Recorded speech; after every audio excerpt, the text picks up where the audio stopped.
Good morning, सुप्रभात, नमस्कार, आदाब दोस्तों। एक बार फिर आपका अपना प्रिय डॉक्टर आदि कश्यप मुंबईचा माणूस आपके लिए लेकर आया आपका मनपसंद प्रोग्राम पॉजिटिव कर्मा। आज है एपिसोड नंबर 1443 और दोस्तों आज की एक बहुत ही अच्छी कहानी है जिसका शीर्षक है भगवान की मर्जी। ज्यादा समय ना लेता हुआ शुरुआत करता हूं इस कहानी को। एक पुरानी सी इमारत में वैद्य जी का मकान था। पिछले हिस्से में रहते थे और अगले हिस्से में दवाखाना खोल रखा था। उनकी पत्नी की आदत थी कि दवाखाना खोलने से पहले उस दिन के लिए आवश्यक सामान एक चिट्ठी में लिखकर दे देती थी। वैद्य जी गद्दी पर बैठकर पहले भगवान का नाम लेते और फिर वो चिट्ठी खोलते। पत्नी ने जो भी बातें लिखी होती उनके भाव देखते, फिर उनका हिसाब करते और फिर परमात्मा से प्रार्थना करते कि हे भगवान, मैं केवल तेरे ही आदेश के अनुसार तेरी भक्ति छोड़कर यहां दुनियादारी के चक्कर में आ बैठा हूं। और वैद्य जी कभी अपने मुंह से किसी रोगी से फीस नहीं मांगते थे। कोई देता था, कोई नहीं देता था, लेकिन एक बात निश्चित थी कि ज्यों ही उस दिन के आवश्यक सामान खरीदने योग्य पैसे पूरे हो जाते, उसके बाद वो किसी से भी दवा के पैसे नहीं लेते थे, चाहे रोगी कितना भी धनवान क्यों ना हो। अब एक दिन वैद्य जी ने दवाखाना खोला और गद्दी पर बैठकर परमात्मा को याद करके पैसे का हिसाब लगाने के लिए आवश्यक सामान वाली चिट्ठी खोली तो वो चिट्ठी को एकटक देखते ही रह गए। एक बार तो उनका मन भटक गया। उन्हें अपनी आंखों के सामने तारे चमकते हुए नजर आए, किंतु शीघ्र ही उन्होंने अपनी तंत्रिकाओं पर नियंत्रण पा लिया। आटे, दाल, चावल आदि के बाद पत्नी ने लिखा था, बेटी का विवाह 20 तारीख को है, उसके दहेज का सामान। कुछ देर सोचते रहे और फिर बाकी चीजों की कीमत लिखने के बाद दहेज के सामने लिखा, यह काम परमात्मा का है, परमात्मा जाने। एक दो रोगी आए थे, उन्हें वैद्य जी दवाई दे रहे थे। इसी दौरान एक बड़ी सी कार उनके दरवाजे के सामने आकर रुकी और वैद्य जी ने कोई खास तवज्जो नहीं दिया, क्योंकि कई कारों वाले उनके पास आते रहते थे। दोनों मरीज दवाई लेकर चले गए। वो सूटेड बूटेड साहब कार से बाहर निकले और नमस्ते करके बेंच पर बैठ गए। वैद्य जी ने कहा कि अगर आपको अपने लिए दवा लेनी है तो इधर स्टूल पर आए ताकि आपकी नाड़ी देख लूं, और अगर किसी रोगी की दवाई लेना चाहते हो तो बीमारी की स्थिति का वर्णन करें। वो साहब बोले कि वैद्य जी, आपने मुझे पहचाना नहीं। मेरा नाम कृष्ण लाल है, लेकिन आप मुझे पहचान भी कैसे सकते हैं, क्योंकि मैं 15-16 साल बाद आपके दरवाजे पर आया हूं और दवाखाने पर आया हूं। आपको पिछली मुलाकात का हाल सुनाता हूं, फिर आपको सारी बातें याद आ जाएंगी। जब मैं पहली बार यहां आया था तो मैं खुद नहीं आया था, बल्कि ईश्वर मुझे आपके पास ले आए थे, क्योंकि ईश्वर ने मुझ पर कृपा की थी और मेरा घर आबाद करना चाहते थे। हुआ इस तरह था कि मैं कार से अपने पुराने घर जा रहा था। बिल्कुल आपके दवाखाने के सामने हमारी कार पंचर हो गई। ड्राइवर कार का पहिया उतारकर पंचर लगवाने चला गया। आपने देखा कि गर्मी में मैं कार के पास खड़ा था, तो आप मेरे पास आए और दवाखाने की ओर इशारा किया और कहा कि इधर आकर कुर्सी पर बैठ जाए। अंधा क्या चाहेगा, 2 आंखें, और कुर्सी पर आकर बैठ गया।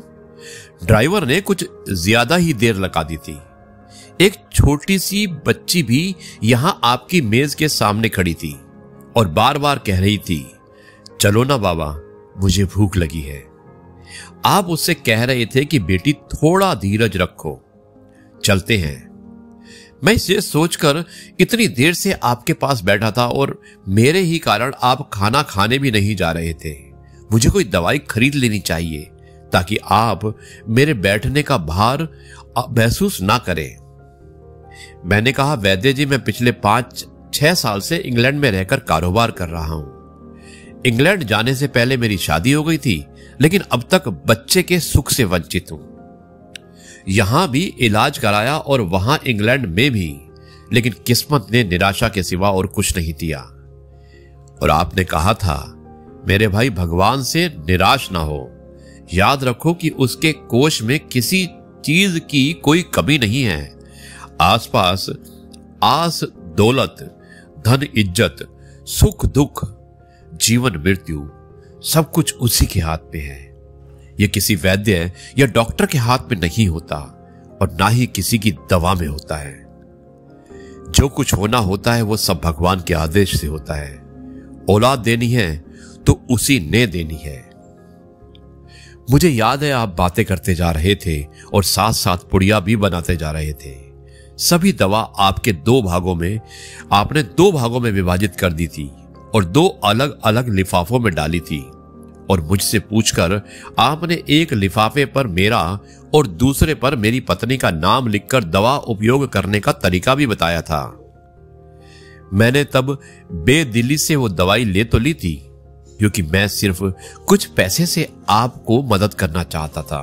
लेकिन जब दवा लेने के बाद मैंने पैसे पूछे तो आपने कहा था, बस ठीक है। मैंने जोर डाला तो आपने कहा कि आज का खाता बंद हो गया है। मैंने कहा, मुझे आपकी बात समझ नहीं आई। इसी दौरान एक और आदमी वहां आया और उसने हमारी चर्चा सुनकर मुझे बताया कि खाता बंद होने का मतलब है कि आज के घरेलू खर्च के लिए जितनी राशि वैद्य जी ने भगवान से मांगी थी वो ईश्वर ने उन्हें दे दी है। अधिक पैसे वो लेते नहीं है। मैं कुछ हैरान हुआ और कुछ दिल से लज्जित भी कि मेरे विचार कितने निम्न थे और ये सर लचित वैद्य कितना महान है। मैंने जब घर जाकर पत्नी को औषधि दिखाई और सारी बातें बताई तो उसके मुंह से निकला कि वो इंसान नहीं, कोई देवता है और उसकी दी हुई दवा ने हमारे मन की मुराद भी पूरी कर ली। आज मेरे घर में 2 फूल खिले हुए हैं। हम दोनों पति पत्नी हर समय आपके लिए प्रार्थना करते रहते हैं। इतने साल तक कारोबार ने फुर्सत ही नहीं दी और स्वयं आकर आपसे धन्यवाद के 2 शब्द ही कह जाता। इतने वर्षों बाद आज भारत आया हूं और कार केवल यही रोकी है। वैद्य जी, हमारा सारा परिवार इंग्लैंड में सेटल हो चुका है। केवल मेरी एक विधवा बहन अपनी बेटी के साथ भारत में रहती है। हमारी भांजे की शादी इस महीने की 21 तारीख को होनी है। ना जाने क्यों जब मैं अपनी भांजी के भात के लिए कोई सामान खरीदता था तो मेरी आंखों के सामने आपकी वो छोटी सी बेटी भी आ जाती थी और हर सामान मैं दोहरा खरीद लेता था।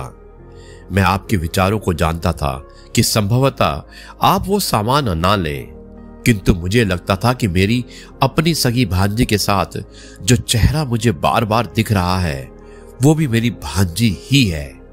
मुझे लगता था कि ईश्वर ने इस भांजी के विवाह में भी मुझे भात भरने की जिम्मेदारी दी है। वैद्य जी की आंखें आश्चर्य से खुली की खुली रह गई और बहुत धीमी आवाज में बोले, कृष्णलाल जी, आप जो कुछ कह रहे हैं मुझे समझ नहीं आ रहा कि ईश्वर की ये क्या माया है। आप मेरी श्रीमती के हाथ की लिखी हुई ये चिट्ठी देखिए। और वैद्य जी ने चिट्ठी खोलकर कृष्णलाल जी को पकड़ा दी। वहां उपस्थित सभी ये देखकर हैरान रह गए कि दहेज का सामान के सामने लिखा हुआ था, ये काम परमात्मा का है, परमात्मा जाने। कांपती सी आवाज से वैद्य जी बोले, कृष्णलाल जी, विश्वास कीजिए, आज तक कभी ऐसा नहीं हुआ कि पत्नी ने चिट्ठी पर आवश्यकता लिखी हो और भगवान ने उसी दिन उसकी व्यवस्था ना कर दी हो। आपकी बातें सुनकर तो लगता है कि भगवान को पता होता है कि किस दिन मेरी श्रीमती क्या लिखने वाली है, अन्यथा आपसे इतने दिन पहले ही सामान खरीदता आरंभ ना करवा दिया होता। और परमात्मा ने वही बात की जो मेरी पत्नी चाहती थी। वाह भगवान वाह, तू महान है, तू दयावान है। मैं हैरान हूं कि वो कैसे अपने रंग दिखाता है। वैद्य जी ने आगे कहा कि जब से होश संभाला है एक ही पाठ पढ़ा है कि सुबह परमात्मा का आभार करो शाम को अच्छा दिन गुजरने का आभार करो और खाते समय उसका आभार करो, सोते समय उसका आभार करो। शुक्र है मेरे मालिक, तेरा लाख लाख जय गुरु जी, शुक्राना।